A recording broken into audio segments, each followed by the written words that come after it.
So with really powerful particle accelerators like Large Hadron Collider, a concern has been raised that at these extreme energies, how confident can we be that that will not cause some kind of rupture of space-time or create some dangerous physical runaway phenomenon? And there are certainly lots of possibilities which might happen, might come about in the LHC. I think things like strangelets, maybe some combinations of strange forces, seems to me very unlikely, but much more likely than that little black holes are going to produce. The most outrageous idea to me is the idea that you might make a microscopic black hole at the LHC. Now, if this happened, this black hole, of course, would be incredibly small. It would have much less mass, much less energy than one of those astrophysical black holes that people read about. Now, personally, I don't believe this is what is going to happen, but this is a logical possibility, and we have to be ready for it, just in case. Now, we do calculations based on our best understanding, and it seems to show these things will not happen. And here it's relevant to consider that even if you have a calculation that mathematically seems to show that something is impossible, or that something has only a 1 in a trillion chance of happening, the probability that you, the mathematician, has made an error must surely be greater than 1 in a trillion. I think sometimes people catch on to the disaster stories because people like melodrama, and they like to think that, you know, the things that we're doing are kind of exciting and dangerous. But I mean, really, physicists are very methodical, logical people, and we're the kind of people who are going to do everything in our power to make sure everything's safe. So I really think it's not as exciting. It's not going to blow up the universe, I'm sorry. People sometimes think, well, scientists, you know, they're doing mathematics all the time. It's something which is ruthlessly logical. There's no room for personal judgment or inspiration. But there's also a need for imagination and for creativity. Often when you're analyzing a piece of data, then you find something completely surprising, and so you have to, what the hell is that, right? Well, certainly you've got to have imagination to be a scientist. I mean, you have to be able to visualize the scheme that you may be proposing. That means project an image in your mind. We've all heard the story of Archimedes and how he was having a bath and he suddenly had some brilliant idea and shouted Eureka and ran around the streets of Syracuse naked, right? Well, once I did have an idea in the bath, okay? I didn't run around the streets naked. I sort of ran around the house a little bit, but not the streets.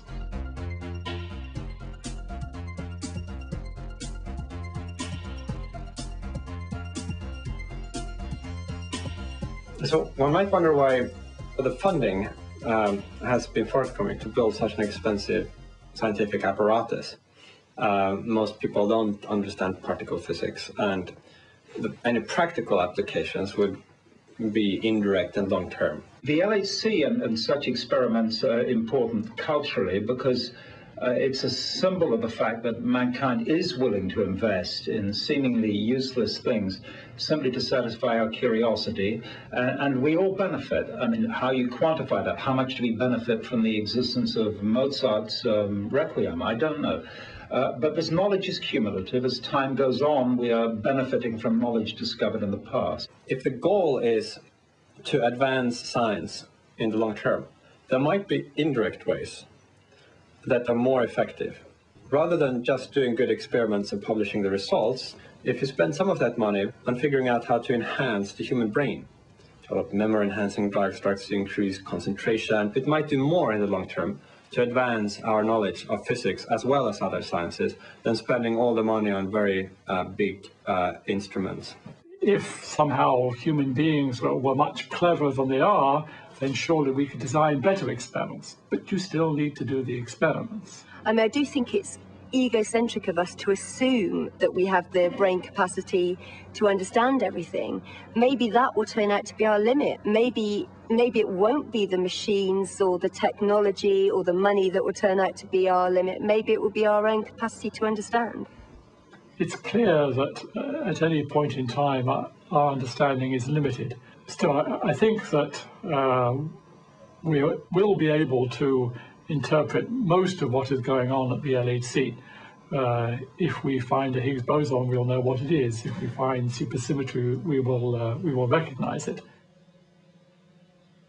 There's a lot of talk about the Higgs particle, and people say, oh, well, it's going to find the Higgs particle.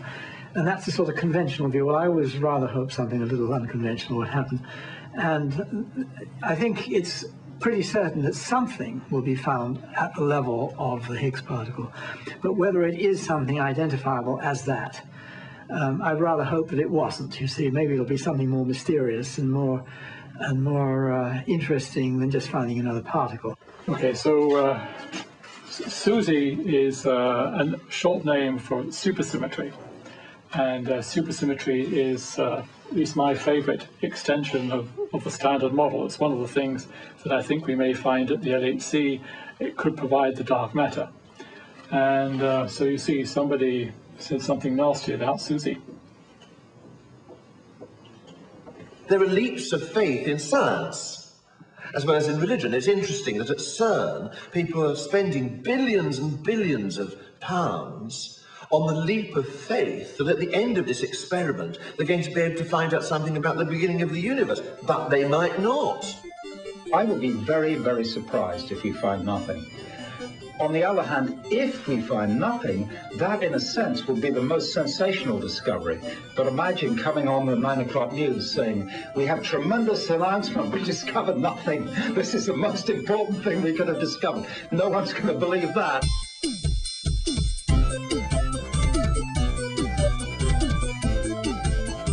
If you think of it, I mean, it wasn't that long since we were sort of hairy creatures roaming around, eating fruits and collecting nuts. And now, only a short while later, we're building something like this. And it does make you wonder what this will lead to in the future.